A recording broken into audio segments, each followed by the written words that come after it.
ជំរាបសួរលោកគ្រូខ្ញុំបាទឈ្មោះកែកំលៀងដោយថ្ងៃនេះខ្ញុំនឹងធ្វើការ record វីដេអូតាក់ទងទៅនឹង user management ចឹងមុននឹងឈានដល់ការវាយ command មួយចំនួនតាក់ទងនឹង user management ដំបូងខ្ញុំសូមធ្វើការ SH ចូលទៅក្នុង server សិន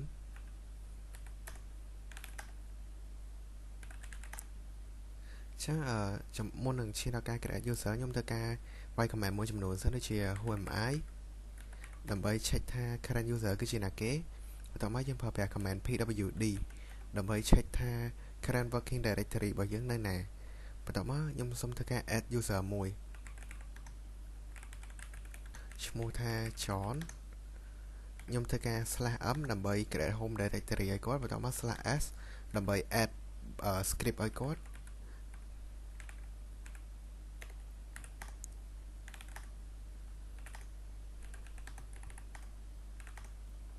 បន្ទាប់មកខ្ញុំសូមធ្វើការ set password ទៅឲ្យ user ថ្មី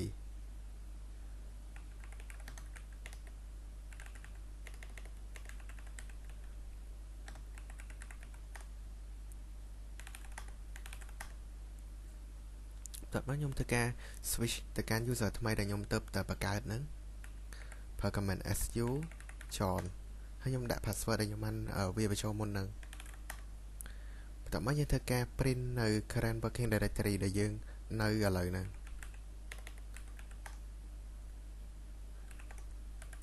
ខ្ញុំសូមធ្វើការ cd ទៅ home directory របស់គាត់បន្ទាប់មកធ្វើការ print working directory ជាយើងឃើញថាយើងនៅ /home /John បន្ទាប់មកទៀតខ្ញុំធ្វើការបង្កើត folder ថ្មីមួយដែលប្រើ command making directory make dir បន្ទាប់មកឧទាហរណ៍ថា testing បន្ទាប់មកខ្ញុំធ្វើការប្រើ command ls ដើម្បី list នៅ folder ហ្នឹងឡើងវិញបន្ទាប់មកខ្ញុំសូមធ្វើការ switch ទៅកាន់ user ដើមវិញដោយប្រើ command su ហើយឈ្មោះនៃ user ដែលខ្ញុំមានស្រាប់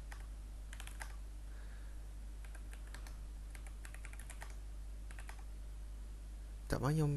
ប្រើប្រាស់ command មួយដើម្បី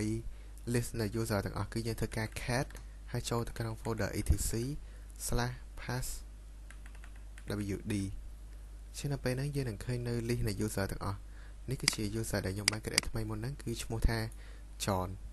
ញ្ចឹងចំពោះវីដេអូរបស់ខ្ញុំមានតែប៉ុណ្្នឹងទេអរគុណលោកគ្រូជំរាបសួរលោកគ្រូខ្ញុំបាទឈ្មោះកែកំលៀងដោយថ្ងៃនេះខ្ញុំនឹងធ្វើការ record វីដេអូបង្ហាញអំពីcomment តាក់ទងទៅនឹង group និង permission នៅក្នុង Linux ចឹងមុននឹងធ្វើការdemo នៅ comment ទាំងអស់នេះខ្ញុំសូមធ្វើការ sh ចូលទៅក្នុង server របស់ខ្ញុំដោយប្រើប្រាស់ command sh ឈ្មោះ user របស់ខ្ញុំហើយធ្វើការវាយនៅ IP ចឹងសូមធ្វើការដាក់ password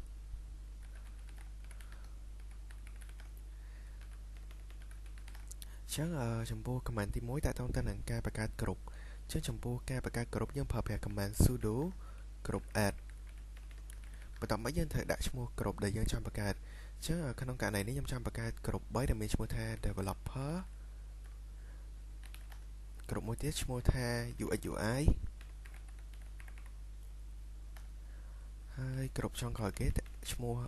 DevOps ចឹងបន្ទាប់ពីខ្ញុំបង្កើត group ទាំងអស់ហ្នឹងហើយដើម្បី list នៅ group ទាំងអស់ហ្នឹងមកវិញខ្ញុំប្រើប្រាស់ command cat ចូលទៅកាន់ folder etc/group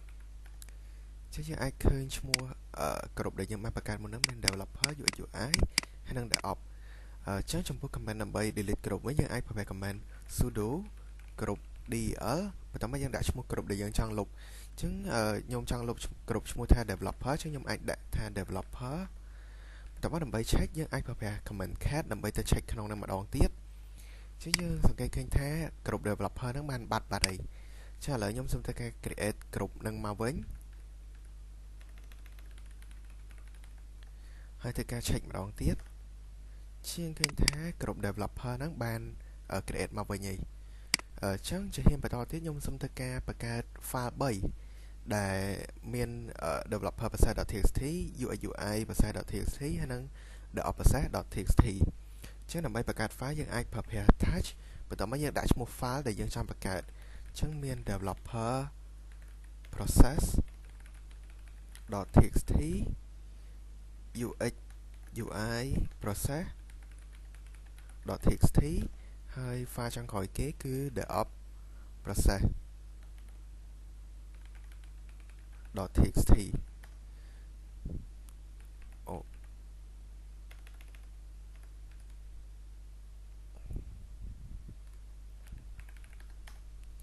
ូចឹងបន្ទាប់ពីយើងបង្កើត file ហ្នឹងហើយយើងអាច list file ហ្នឹងមកវិញដោយប្រើ command ls ចឹងដោយសារតែយើងចង់ list វាជា long text ចឹងយើងដាក់ /l ចឹងយើងអាចឃើញ file ដែលយើងបានបង្កើតមុនហ្នឹងមាន developer ភាសា .op ភាសាហើយនិង UX UI ភាសាហើយចំពោះខាងមុខនេះគឺជា permission ហើយនេះគឺជា owner ហើយ group ចឹងដើម្បី change permission យើងអាចប្រើប្រាស់ command ch sudo chmod បន្ទាប់មកយើងចង់ change permission ទៅកាន់file មួយណាខ្លះចឹងក្នុងករណីនេះខ្ញុំចង់ change permission ទៅកាន់file txt ដែលខ្ញុំបានបង្កើតទាំង3ហ្នឹងទៅជា755មានន័យថាចំពោះទី1គឺសំដៅទៅលើ owner លេខ7មានន័យថាគាត់អាច create បាន write បាន execute បានចំពោះលេខ5នេះមានន័យថាគាត់អាច read បានតែគាត់អត់អាច write បានទេហើយមួយទៀតគាត់អាច execute បានអញ្ចឹងដើម្បី change permission យើងអាចប្រើប្រាស់ sudo chmod 755បន្ទាប់មកយើងដាក់ឈ្មោះ file ដែលយើងចង់ change permission ហ្នឹងអញ្ចឹងចំពោះ file ដែលខ្ញុំចង់ change permission មានដូចជា developer process .txt .op process .txt ហើយនឹង file ចុងក្រោយគឺ UX UI process .txt ចឹងបន្ទាប់ពីយើង change permission ហើយដើម្បី check វាយើងអាចប្រើប្រាស់ command ls .l ម្ដងទៀតចឹងនៅពេលដែលយើង check ម្ដងទៀតយើងឃើញថាកន្លែង permission ខាងមុខនេះវាមានការកែប្រែតាមអីដែលយើងកំណត់នៅតាមកន្លែងលេខនេះចឹងឥឡូវដើម្បី change owner នៃ file របស់ហ្នឹងនៃ file ដែលខ្ញុំបង្កើតហ្នឹងយើងអាចប្រើប្រាស់ command sudo chown តើមកយើងដាក់ឈ្មោះក្រុមថ្មីដែលយើងចង់ change permission ហ្នឹងដូច file developer process អញ្ចឹងខ្ញុំចង់ឲ្យ owner ក្រុម owner ទៅជាក្រុម developer វិញអញ្ចឹងខ្ញុំអាចដាក់ឈ្មោះថា developer បន្ទាប់មកដាក់ឈ្មោះនៅ file របស់យើងអញ្ចឹងខ្ញុំសុំធ្វើការកែ .op មួយទៀត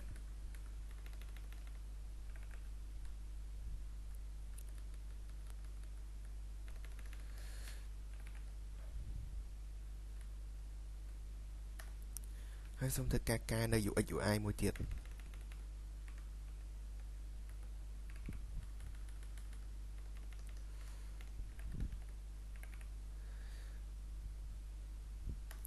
ចឹងបន្ទាប់ពីយើងកែនៅ permission ហ្នឹងហើយយើងអាចធ្វើការ check វាម្ដងទៀតដោយប្រើ command ls.l ចឹងនៅពេលហ្នឹងយើងឃើញឲ្យថាគ្រប់ owner ត្រូវបានដូរគ្រប់ owner នៃ file របស់យើងហ្នឹងដូរតាមអីដែលយើង change មុនហ្នឹងចំពោះ file developer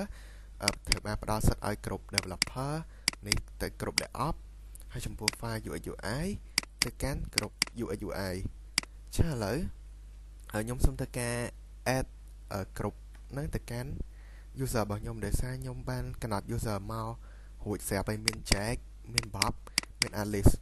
ចឹងខ្ញុំសូមធ្វើការ add Alice ទៅកាន់គ្រប់ developer ចឹងដើម្បី add គាត់ទៅកាន់គ្រប់ developer យើងអាចប្រើ command sudo user mod បន្ទាប់មកយើងធ្វើការ append គ្រប់ឲ្យគាត់យើងការ add គ្រប់មួយទៀតឲ្យគាត់ដាក់ឈ្មោះថាគ្រប់ developer ហើយដាក់ឈ្មោះរបស់គាត់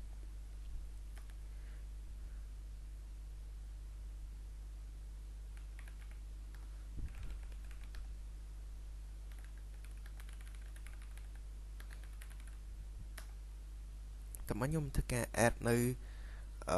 គ្រប់ UX UI ទៅកាន់ Bob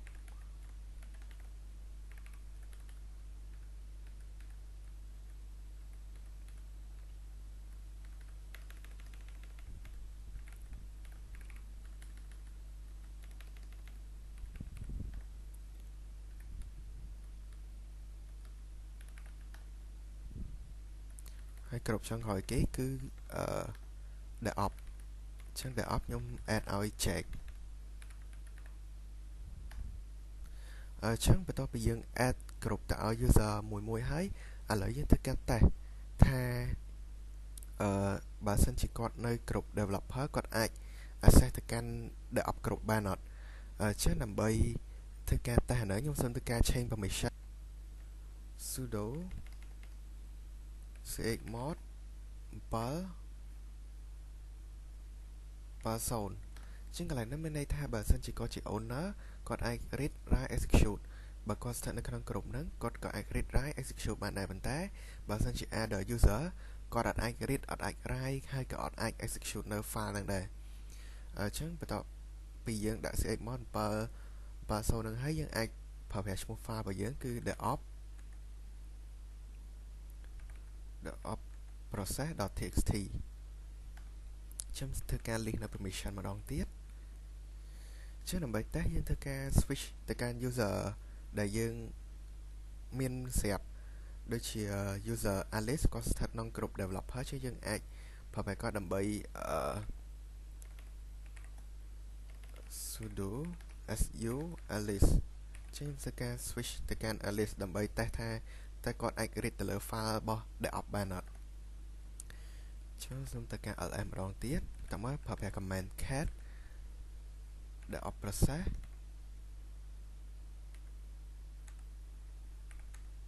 .txt